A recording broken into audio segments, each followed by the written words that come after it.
kerajaan telah melaksanakan sistem pengecaman lokasi panas untuk libat urus dinamik atau HIDE, yang mana premis tersenarai dalam sistem ini diarahkan tutup selama 3 hari berkuat kuasa serta-merta. Wartawan Astro Awani Ridaudin Daud ketika ini berada di salah satu lokasi yang tersenarai di HIDE ataupun dalam HIDE. Apa yang boleh dikongsikan Ridaudin? Adakah premis tersenarai mengikut arahan penutupan? Ya baik, terima kasih Lokman. Ya, seperti anda beritahu sebentar tadi Lokman, setiap premis yang disenaraikan di bawah HIDE diarahkan untuk tutup 3 hari.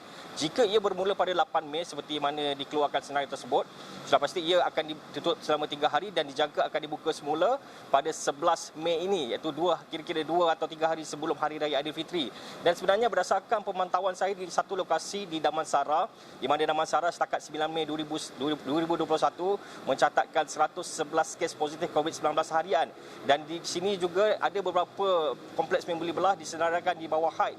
Dan di belakang saya sebenarnya adalah sebuah kompleks membeli belah yang sangat popular dan terkemuka di kawasan Damansara ini, di mana menariknya mereka mematuhi SOP yang ditetapkan oleh kerajaan.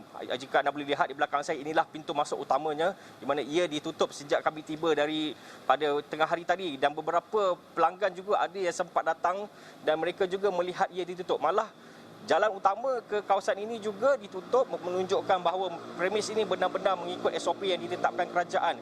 Jadi sebenarnya HIDE ini sebenarnya bukanlah salah satu cara kerajaan untuk menghentikan ekonomi ataupun melakukan sesuatu yang mungkin membebankan rakyat, kerana ia sebenarnya adalah salah satu usaha untuk mengesan titik panas bagi memastikan tidak berlakunya penularan COVID-19 di kawasan ini.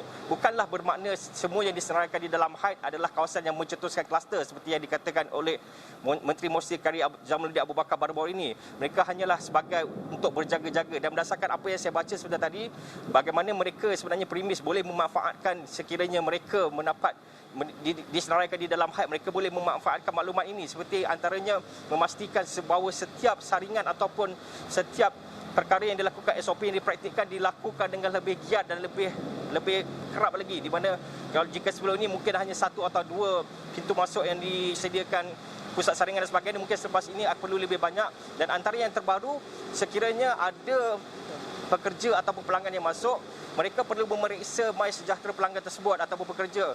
Jika mereka adalah high risk, mereka tidak dibenarkan untuk masuk. Jika low risk, barulah dibenarkan untuk masuk. Jadi itu sebenarnya berdasarkan kepada apa yang dilihat dan juga dibaca, sebenarnya ini sebenarnya adalah salah satu cara kerajaan untuk memastikan bahawa mall yang dibuka yang sehinggalah hari raya ini tidak akan menjadi satu tempat kluster ataupun mungkin menjadi tempat bermulanya penularan wabak ini, Lokman. Jadi daripada apa yang saya lihat, bukan saja di mall ini, malah di kawasan sekitarnya juga, saya kira dalam radius 2 km sebenarnya semuanya agak lengang. Walaupun mall buka, namun agak lengang. Mungkin rakyat Malaysia sudah tahu apabila ada satu lokasi yang diletakkan di bawah HIDE, maka mereka berjaga-jaga dan tidak langsung mendekati kawasan itu. Jadi seterusnya menyebabkan kawasan di sekitar ini juga agak lengang, Lokman. Okey.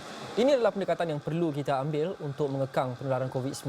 Ia perlu dilakukan. Tetapi pada masa yang sama, adakah peniaga-peniaga di sana, malah pengurus mall itu, pusat membeli belah itu mempunyai sebarang perancangan untuk mengurangkan kerugian keuangan mereka dalam masa beberapa hari yang mereka tidak boleh beroperasi, Din?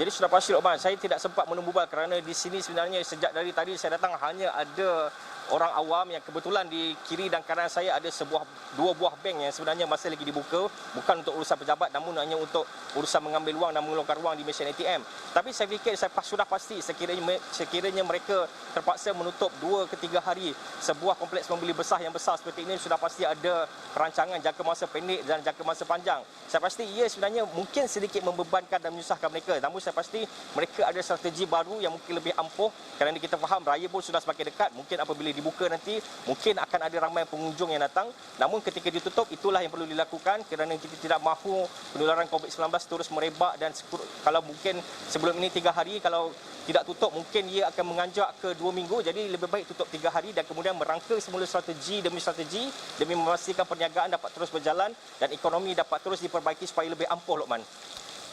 Din, kita faham bahawa restoran dan kedai makan di tempat-tempat lain masih lagi dibenarkan beroperasi, tetapi pengunjung tidak boleh duduk di dalam dan makan. Mereka hanya boleh beli bungkus dan juga menerusi khidmat penghantaran makanan dan sebagainya.